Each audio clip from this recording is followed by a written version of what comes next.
Farts. What's up to our sidekicks and henchfolk out there in the mother-loving geek nation? Welcome to the Standing in the Corner Waiting for the Next Sacrifice Selection CultPop Podcast, episode 99. I wish I started this standing in the corner. Start it over. Do it again. We got Yeah. from the top. You're not seeing this. From the top. And three, action. 2. What's up to our sidekicks and henchfolk out there? No, wait. You got to be like 5, 4, 3. What's up to our sidekicks and henchfolk out there in the mother-loving geek nation? Welcome to the Standing in the Corner Waiting for the Next Sacrifice Selection CultPop Podcast, episode 99. Josh! Tell me where you are, Josh! One of the longest-running comic book and pop culture podcasts where we talk... You can... No. This is the whole time? Stay there until the witch where we selects talk about movies, TV, comics, footage found at the base of Coffin Rock, and all the other things that scratch that sweet, nerdy itch. We're coming to you live from Young Junk HQ, a bomb-ass podcast production space here in Manayunk, PA.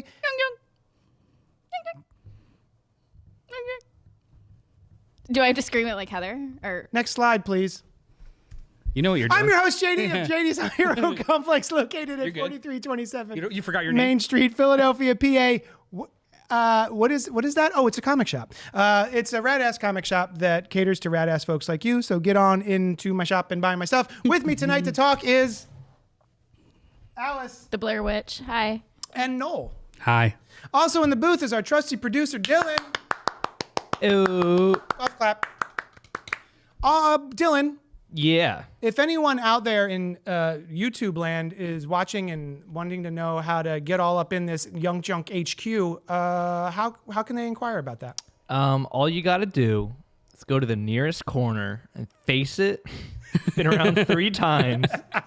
And then all the footage of this podcast and all subsequent podcasts will be found underneath the foundation of Ellie's house. Yes. Yeah, it's really No, it's going to easy. be found in the haunted house below us. Oh, yeah, it's going to be found at Oh, Lincoln that's Mill. true. For anyone who doesn't know, we're we're in the doxing same ourselves? building as the what's it called? Lincoln Mill. Lincoln Mill Haunted House. Yeah.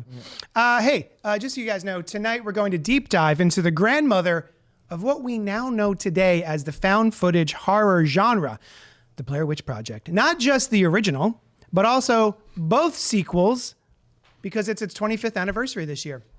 This month or this year? Happy birthday. This year, it was a couple months ago. Yeah. Yeah. May? Happy July. birthday. Come on, July. July 30th. But before we do, a gentle reminder, if you're here live, feel free to comment, like, subscribe, hit the bell icon, do all that nasty fun stuff so that you know when we're going live.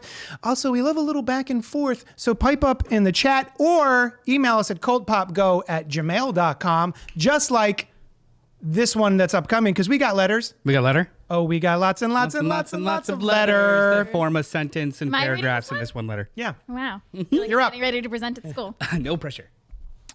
Seriously, what's the live show called? Is it just CultPop? Oh, so to answer that question, what's it called? I think we're just going to go with CultPop Podcast. the Cold Pop Podcast. Yes. Official Cold Pop Podcast. Subsequently, the CultPop Podcast, this podcast you're listening to right now, is the same name as the CultPop Network, which other podcasts are also on. Yeah, like Fresh Floppies, the book where the book. The comic book podcast. Yeah. Surprised you went with the Blair Witch movies, of which I have seen none of them, instead of Smile 2, which is really good. I've heard that. I've heard that too. Everyone's saying that Smile 2 is awesome. Yeah. Lady Raven wishes she was as awesome as Sky Riley. Lady Raven is from Trap. Oh, wow. Yeah. Nice. Yeah. You Okay. didn't know that? Come on. Our don't- favorite. I flushed that movie out of my brain. It's my 4th favorite M. Night Shyamalan movie of the 6 that I've seen, everyone. The movie itself is about the same level of the original Smile. No kitties die in this one, so it's safe for animal lovers. Thank there's you a for the cat- warning. A Honestly. cat dies and smile? Yeah. I forgot. Good You to know. don't see it, but you see the dead. I didn't see it. Yeah. I mean, if Spoiler you're alert. going to do it, show it. Yeah. The reveal of it is pretty gnarly, though. And the musical performances are so much better than Trap. Low Nice. bar. Yeah. There's musical performances in Smile. Oh, that's Yeah, right. the whole because point it's is about she's a She's a pop star. star. I just remembered the trailer. Go ahead. Yep. Seeing Venom 3 Thursday, My Monster Friday, and Conclave Saturday. See you live at 8, and until then, play Misty for me. Chris, St. Saucy, good night. I miss the days when the weekend's coming up. I'm going to go to 3 different shows. I'm actually, my wife has plans tomorrow night, so I'm going to immediately leave work and go see Venom, I think. Venom? Yeah. Cool. I mean, all that's playing at our small theater within walking distance is Venom, Smile at a Different Time, that's not convenient for me, and 4 other movies I've seen. Okay, fair enough. So I'm gonna go see Venom. In the chat, Costa says the Blair Witch Project is old enough to rent a car. Yep. It's old enough to get a hotel room itself. Pink Apocalypse says, I was underwhelmed by the original. This review is going to influence whether I bother with the sequels. Pink. I think the original holds up much better than even first viewing. Hold on a second. Yeah. Pink, when you saw the original Blair Witch Project, did you see it after everything was spoiled and we all knew it was fake? Or did you see it like opening weekend? Because I'm going to, listen. I'd argue that doesn't matter. I'm still a strong I still love it, and I knew it was fake when I saw it because I didn't see it until. Because I was one of the idiots who was like, "Is this really real?" I wish I could have had that experience of like debating whether or not it was real. Well, we can totally get into this. There's other stuff in there about doing it live. I appreciate that meme. Thank you very much. Doing it live. Yeah.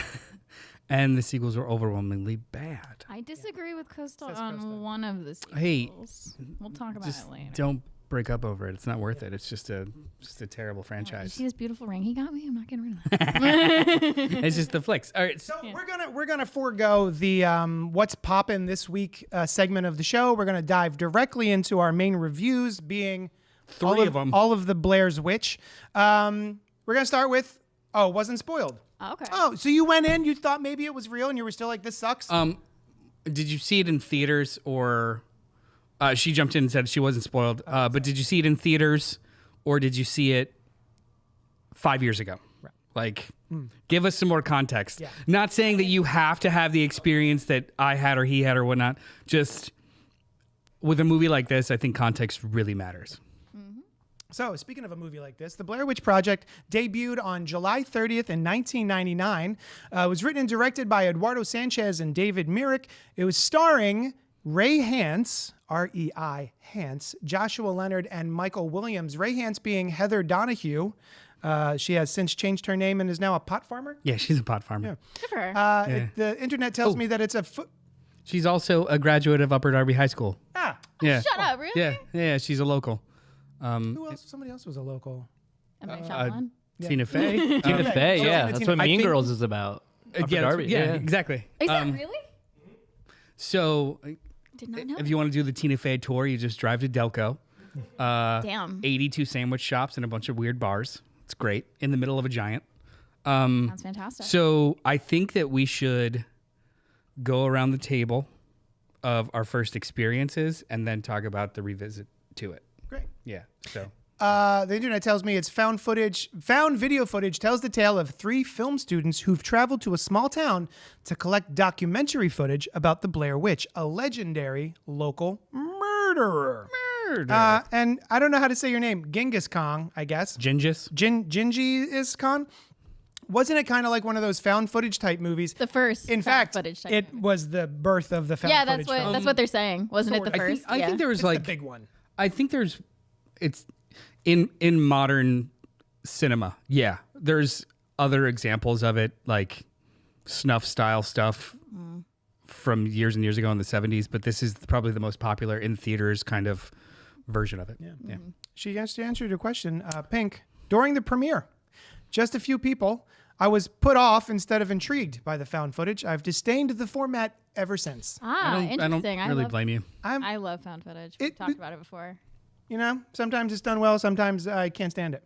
Anywho, you wanted to go around. You start. No. Okay. I didn't really want to start, but All right, then I'll start. No. I was. Go ahead. Okay. So It's fine. I was I thought I heard about it. There was a website you could go. I forget what the website was called. Was it just BlairWitch.com? I think so. There was a website back on the old internet. I think you had to like dial up at the time, and I was researching it and looking into it because I was like, this sounds crazy. And there is a whole website dedicated to it. Where it had interviews with locals and police and all that other stuff, and like had little bios of the missing kids. How old were you in July of 1999?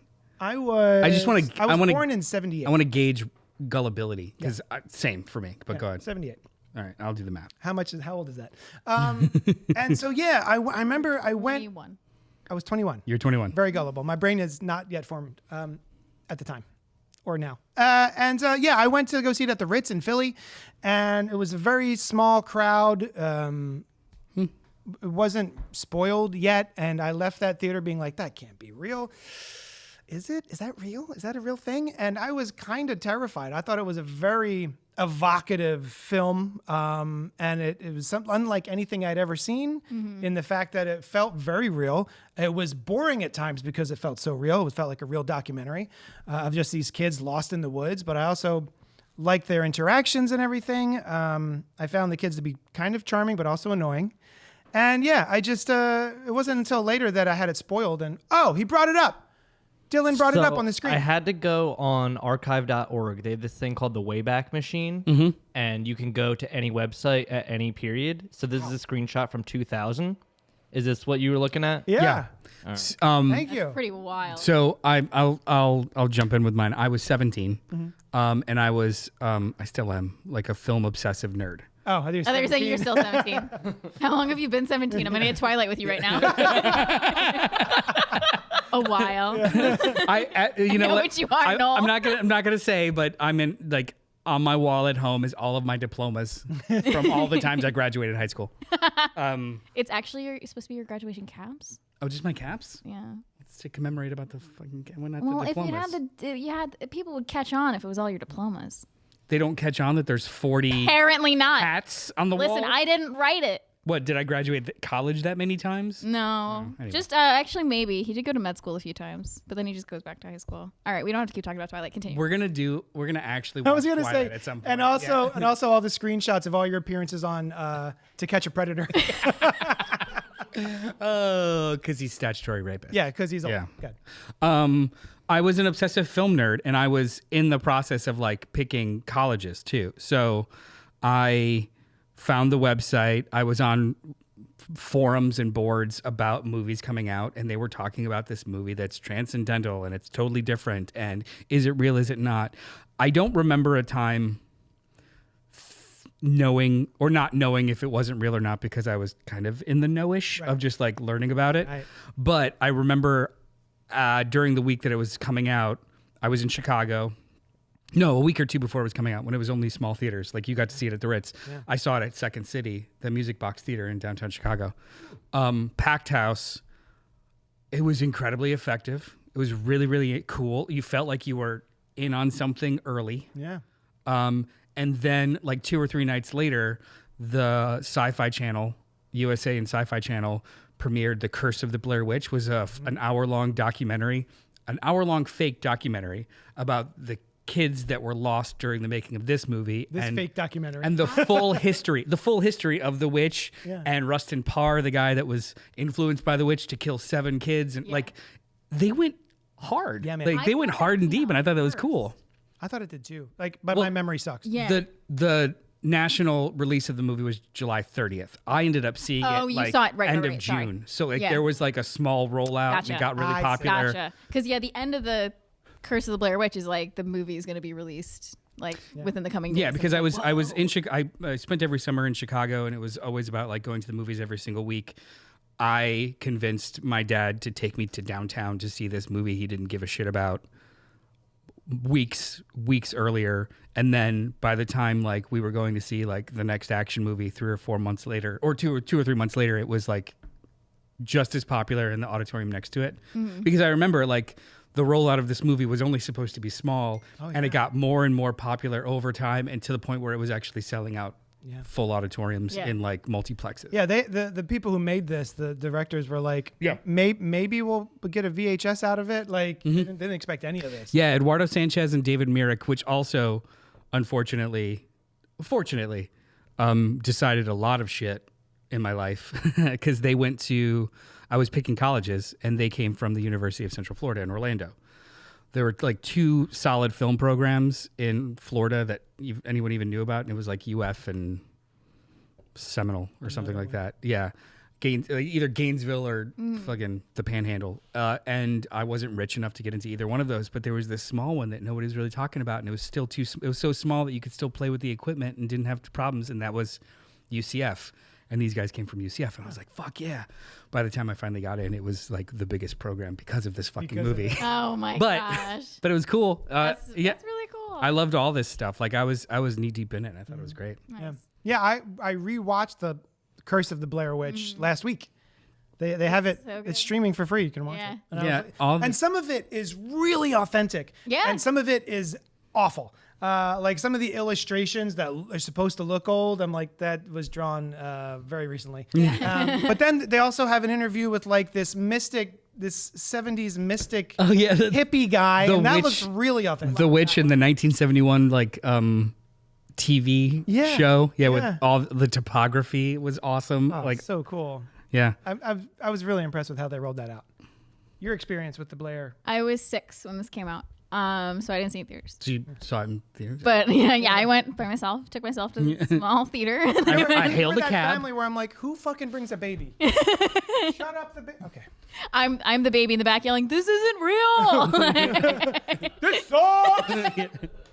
Josh, what a fucking nerd. Just answer her, Josh. Yeah. Why you in the corner, bitch? I actually can't Man remember up. Sorry. That's okay.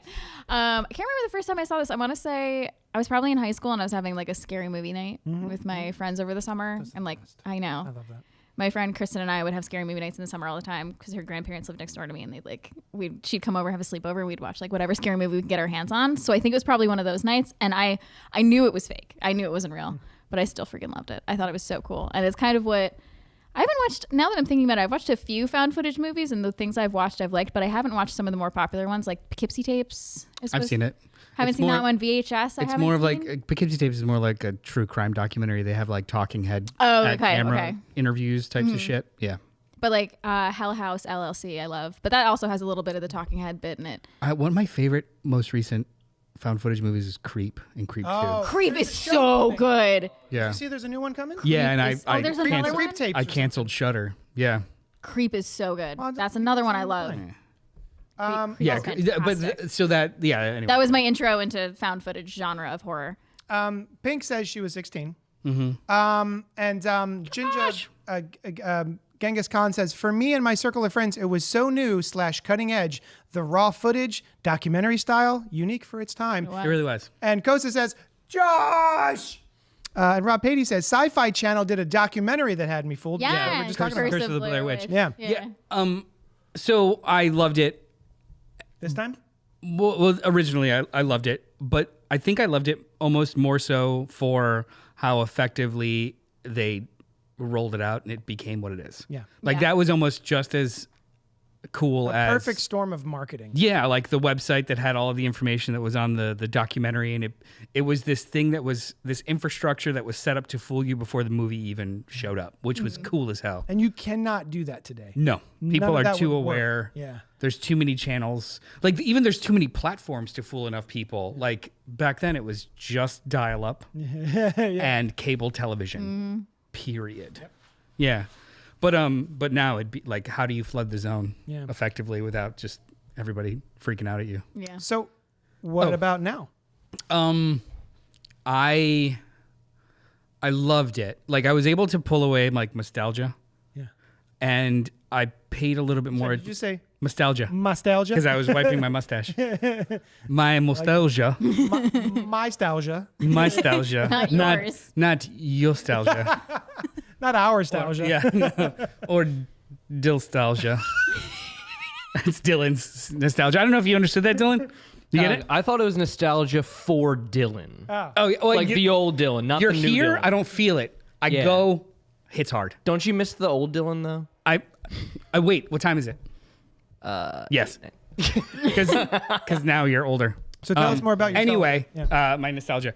I didn't have nostalgia this time, and it was the first time I'd seen it so many times 20 years ago. This is the first time I've watched it in like maybe 2 decades. Yeah. Like there's no reason. There's not many reasons to revisit this movie. No. It's effective once or twice, and that's about it. It's one that I revisit though. You do? Yeah. Put it on background? Yeah, sometimes. This time watching it, I paid a lot more attention to just like the three characters and their choices, and I almost liked it more. Okay. Like, first of all, the technicality of it, like, there are little lines about like they've got batteries for days and they're filming in this type of camera for this type of stuff, but every time that it's actually supposed to be the footage for the movie that they're actually filming, it's different types of footage, and they go back and forth, like they cut back and forth in this movie in like the most effective way. Because you get in real time, and I didn't really recognize it at the time, in real time you get intention as well as reality in the same scenes juxtaposed against each other. Like when they're interviewing other people, you get the DV version of them just with a camcorder talking to a random stranger talking about like, hey, are you prepared to talk about this? And you get like their perspective. And then you also in the same scene get the 16 millimeter version of them presenting for a camera. And it creates this faux reality that was so fucking effective. And that is something that I did not appreciate as a 17-year-old. It also... I was more keenly aware of I understand what desperation now is as an older person as opposed to as a 17-year-old. Good point. The desperation that they just like drip off of them for the second half of this movie was wildly uncomfortable. Yeah. This is not a movie about scares. This is not a movie about shocks or twists. It's just really fucking uncomfortable. Yeah. And by the time they get to the finale, I didn't feel an inch of hope. Not that I didn't know there was going to be hope. I genuinely did not feel any hope. Like there's no, because it was just so desperate. If anything, I think they just wanted it to end. Yeah. And that hit me a lot. Wits. That hit me a lot harder at 42 than it did at 17. The like impending sense of dread and like losing hope in a horror movie, like when like the main character like knows like they're done for. That's when it's like the gut punch for me. There's a scene where when I was 17 to 20, I did not understand and could not forgive Mike for throwing the map away. At 42, yeah, I kind of fucking get it. Yeah. Like feeling so lost, so desperate, so fucking I'm going to die here. Not trusting the person who's reading the map anyway. Yeah, the seeds of dissent were much more like clear this time. Like it was just a much more effective movie. And honestly, I watch other found footage movies and there's just not that sense of reality at all. It's more like, okay, what's going to be cool in the corner? It's not I'm spending time with these people as they slowly unravel, which was its own creepy. Yeah. Right. I was still pretty mad at Mike. This time I was like, at that point, now, like, and then not like the map was helping. Josh breaking apart. Like, find me underneath this tree, or he needs a minute to like fucking freak out because he was done first. Yeah. As someone who hikes a lot, this movie is horrifying. It's so scary. There was one hike Kos and I went on where it was one of the, so we're hiking the Adirondacks and we're trying to get all 46 of the Adirondack mountains. And so there's a shorter mountain that we were on, but the trail isn't marked. And so you have to like go based off of like, we have the maps downloaded on our phones and have special apps and tracking devices. But there was one point where we were walking for a while and we realized we like weren't on the trail. And I didn't say it out loud to Costa, but I'm like, this is how the Blair Witch starts. I'm like, this is... In later movies too, like you get past a certain point and you're stuck in the woods. Yes. Yeah. And I was like, okay, don't freak out. We're not in the Blair Witch. It's fine. The light is still out. We're good. This is a small mountain. We're going to be fine. But it was like, at that moment, I was like, oh my God, we totally thought we were on the right trail and we're not. And now I'm scared. I'll be honest. So they're in the woods and they have a map. I'm not sure I'd be able to find myself on the map if I'm just in the woods. With a compass and you know your starting point. Yeah, I guess. It's way. And also, the whole time they were following a river, right? They were following, and going south. Right. And then they tried west. How do you feel about north? How do you feel the rewatch?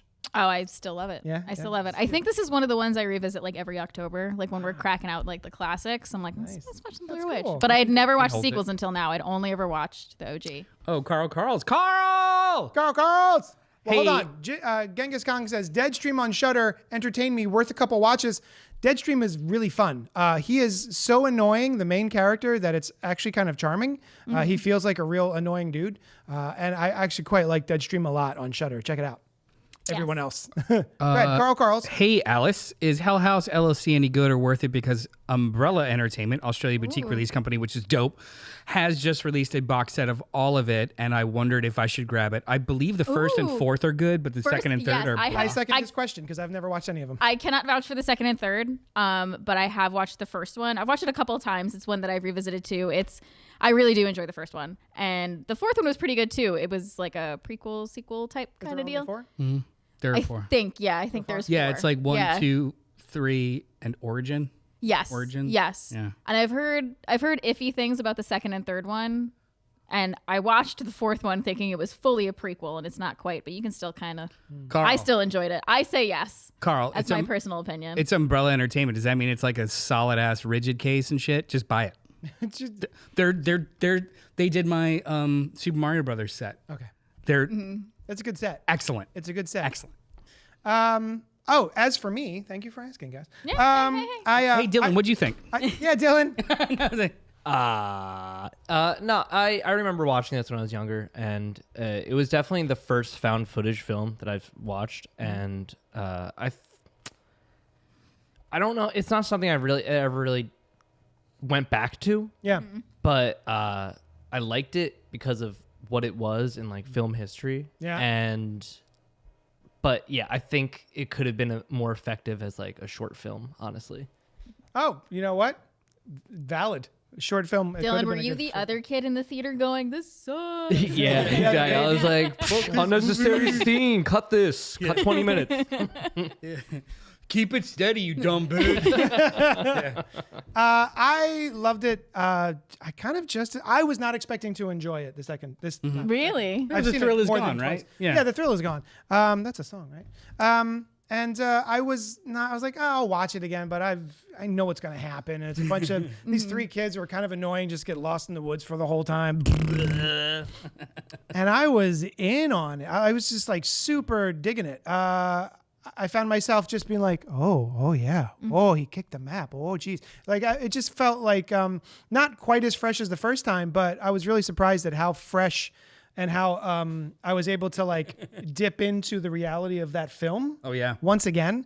And scenes were super effective still. Yeah. Like the kicking of the map. And people, everyone joshes about tell me where you are, Josh, that whole thing. But like, I get it. The desperation in both of their voices. Heather Donahue, I'm sorry, Ray Hance, her performance with just a flashlight is fucking heartbreaking. Yeah. Oh my God, she crushes it. The entire scene of her basically using, like, if anybody finds this footage, I want to apologize to all their mothers. Oh my God. I'm like, what the shit? Yeah. Meanwhile, it's been memed to high heaven for the last 25 years, so it kind of loses its luster a little bit. Yeah. But oh yeah, scary movie, freaking. Yeah. Yeah, but it's such an emotional scene. So Brother Fluff Salisbury, which is a great name. Incredible. We watched the OG Blair Witch Project in the theater. My friend put acid in my drink, and I haven't watched it since that night.